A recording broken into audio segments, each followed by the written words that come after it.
السلام علیکم ناظرین، آپ دیکھ رہے ہیں نکلے تیری تلاش میں، اور نکلے تیری تلاش میں کے اس سیگمنٹ میں ہم بات کریں گے مستنصر حسین تار صاحب کے ساتھ ان کی ایک انتہائی اہم کتاب اور سندھ بہتا رہا۔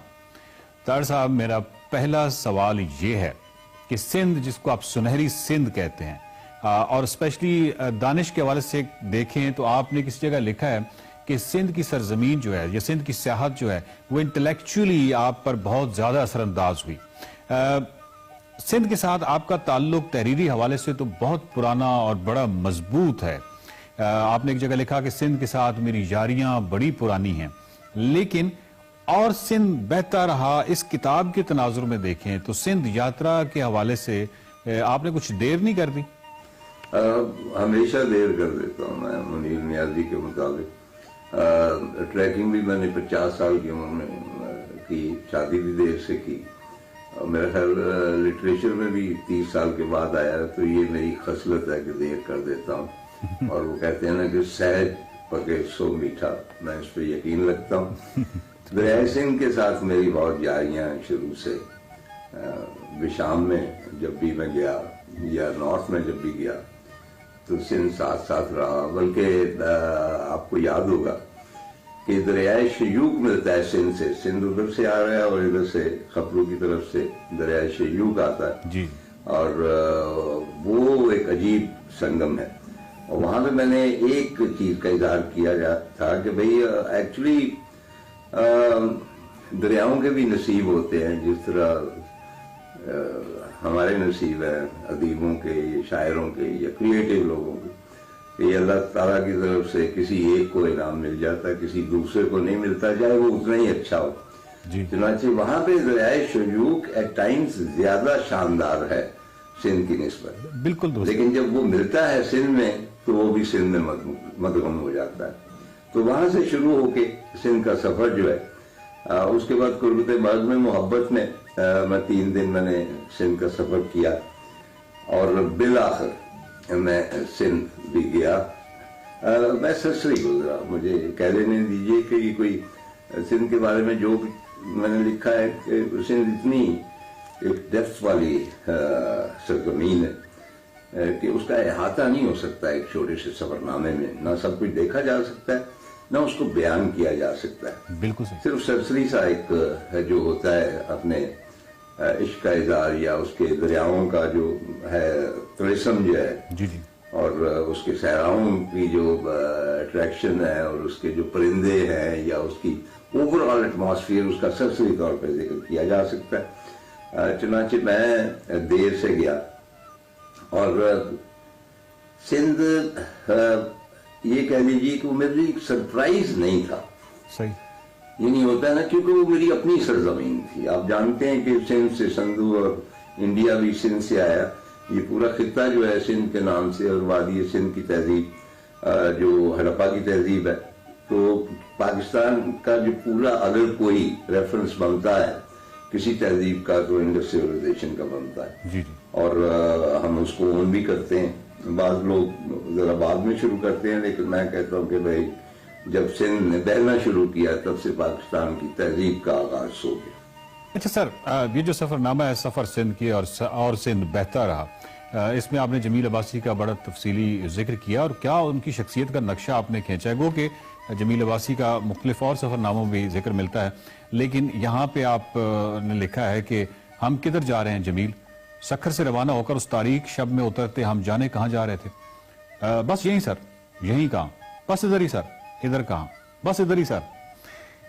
میں جمیل کی سعادت اور خصلت سے بیزار ہو چکا تھا کہ وہ کبھی مجھے حقائق سے آگاہ نہ کرتا تھا، ہمیشہ خوف زدہ رہتا تھا کہ کہیں میں ہراساں نہ ہو جاؤں، واپسی کا سفر نہ اختیار کر لوں، تو وہ مجھے اندھیرے میں رکھتا تھا۔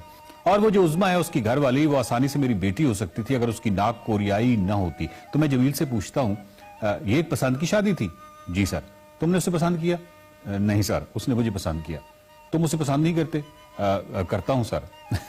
تو بہت ہی کمال اس پوری کتاب میں خوبصورت ذکر ہے جمیل عباسی کا۔ تو وہاں پہ آپ کنڈیاروں میں بھی ٹھہرے، تو وہ قیام کیسا رہا آپ کا کنڈیاروں میں؟ اچھا، کنڈیارو ایک جو ہے نا ایک ڈیسولیشن سی ہے۔ ہم جو شہر کے لوگ ہوتے ہیں ذرا جب کھلی فضاؤں میں جاتے ہیں، جی، اور جب ہماری نظریں جو ہیں وہ ان بدی اشیاء سے نہیں ٹکراتی جو حضرت انسان نے بنائی ہیں، تو اس میں ایک وحشت اور ایک ہم ذرا انیزی سا فیل کرتے ہیں. ہمیں عادت ہوتی ہے شہر کے شور کی اور عمارتوں کی. جس طرح پچھلے دنوں دھند بہت تھی لاہور میں، 4-5 روز رہی. تو جب وہ دھند کلیئر ہوئی تو تب مجھے احساس ہوا کہ یہ کتنا بدصورت شہر کیوں ہے. اس لیے کہ وہ جتنی بھی حضرت انسان نے چیزیں بنائی ہیں نا، ان میں خوبصورتی نہیں. وہ کاریں ہوں، بلڈنگیں ہوں، سڑکیں ہوں، کیونکہ دھند میں روپوش کر دیتی تھی، اس لیے مجھے یہ شہر خوبصورت لگتا تھا. تو اسی طرح کنیاروں میں جب آپ جاتے ہیں تو وہ کھلی فضائیں اوریجنل. تو ایک تو وہ میں نے انجوائے کیا. پھر جمیل عباسی میرا دیرینہ ایک دوست بھی ہے، چاہنے والا بھی ہے، اور ان دنوں کچھ غفلت برت رہا ہے باہر. تو وہ وہاں پہ چھوٹا موٹا وہ پیر بھی ہے. وہاں پہ ایک جو مسجد ہے اس کے ماموں نے بنائی ہے جی. وہ مسجد ایک عجوبہ ہے.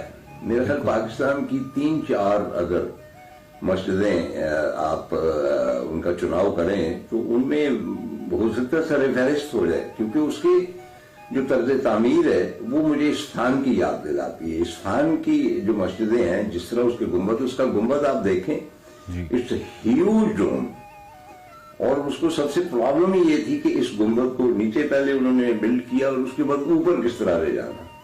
اور پورے پاکستان میں ایک ہی کوک کرین ایسا تھا اور وہ اویلیبل نہیں تھا. لیکن جب اس کے جو مالک کو بتایا گیا کہ ہم نے یہ کام کرنا ہے تو سارے کام چھوڑ کے، اس نے سارا کاروبار چھوڑ کے، اس نے کہا کہ یہ میرے لیے آنر ہے کہ میں کنیاروں کی مسجد کا گنبد ہے وہ میرا کرین جو ہے وہ اٹھا کے اس کو اوپر تک لے جائے. سر، پنجاب سے سندھ داخل ہوتے ہوئے وہاں پہ آپ مختلف جگہوں پہ گئے، مختلف مزاروں پہ گئے، بہت سارے لوگوں سے آپ ملے.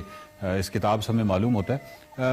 مزاجوں میں آپ کو کوئی فرق نظر آیا؟ کوئی مطلب کوئی خاص مزاج میں فرق ہے؟ کوئی اس طرح کی چیزیں آپ نے نوٹ کی سندھ کے حوالے سے؟ اچھا، پنجاب سے جب آپ سندھ جاتے ہیں تو واضح طور پہ ایک فرق. اچھا. اور وہ ہے کچھ پوشیدہ سے رہتے ہیں وہ. مطلب کہ وہ اتنے اوپن نہیں ہیں، یعنی باپردہ سے لوگ ہیں اپنے آپ میں. وہ گم ہیں تھوڑے سے. اور بعض اوقات آپ کو شک ہوتا ہے کہ یہ جو 2 شخص بیٹھے ہوئے ہیں چادر اوڑھ کے، یہ پتہ نہیں کون ہے، کیونکہ ہمارے ہاں وہ شک شبے کی فضا ہوتی ہے، وہاں نہیں ہے. میرا خیال ہے کہ یہ ابدی ان کی تنہائی ہے وہ سندھیوں کی. اور اس تنہائی میں بیٹھ کے ہی اسی لیے صوفیاء کرام وہاں پہ اتنے بڑے ہوئے، اتنے بڑے شاعر ہوئے، کیونکہ وہ کمبل کی بکل مار کے ہی آپ کو پتا ہے کہ جب آپ تنہائی میں جاتے ہیں تو تبھی چیزیں جو ہیں، یہ شعر جو ہیں وہ آپ پر اترتے. تو ایک تو یہ.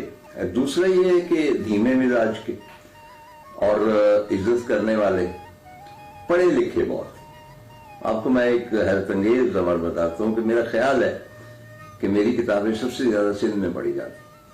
اچھا، اس میں کوئی حیرت کی بات نہیں کہ پڑھی جاتی ہے. حیرت کی یہ بات کہ بہت سارے لوگوں کے ساتھ میرا رابطہ ہوا جنہوں نے مجھے خطوط لکھے یا کراچی فیسٹیول میں مجھ سے ملے، اور ان میں سے بہت سارے عام سے لوگ، کاشتکار تھے اور مطلب کہ چھوٹے دکاندار تھے، یہاں تک کہ جو ہے یہ مڈل سکول اس کے ٹیچرز.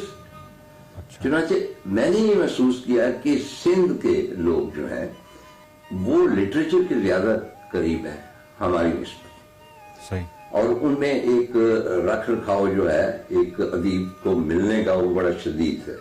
یعنی جتنی تعلیم سندھی لوگ کرتے ہیں آپ کی، ایک کسی بھی میں، یہ نہیں صرف میری، ایک کریٹو بندے کی، اور شاید اسی لیے بٹھائی کو وہ مقام ملا. میرا خیال ہے بٹھائی اگر پنجاب میں ہوتے تو ان کو وہ مقام نہ ملتا جو انہیں سندھ نے دیا. تو واقعات چھوڑ کر سے یاد آیا، بہت عرصہ پہلے کی بات ہے، جب میں صبح کی نشریات کرتا تھا تو آبدہ پروین نئی آئی تھی ان زمانوں میں. اچھا، ان کے خامن شیخ صاحب بھی حیات تھے. تو ان کے 2-3 پروگرام میں نے کیے تو وہ بڑا انسسٹ کرتی تھی کہ آپ ہمارے ہاں آئیں اور کھانا کھائیں. ان دنوں اسلام آباد میں تھے. تو میں نے کہا کہ میرے بال بچے آئیں گے، بیگم آئے گی، تو پھر تو باہر تو ہم گئے. اب جہاں پہ وہ رہتی تھیں وہ ذرا ہمیں اسلام آباد کی گلیاں جو تھیں وہ تھوڑی سی ہمیں پیچیدہ لگی، تو ہمیں 15-20 منٹ دیر ہو گئی.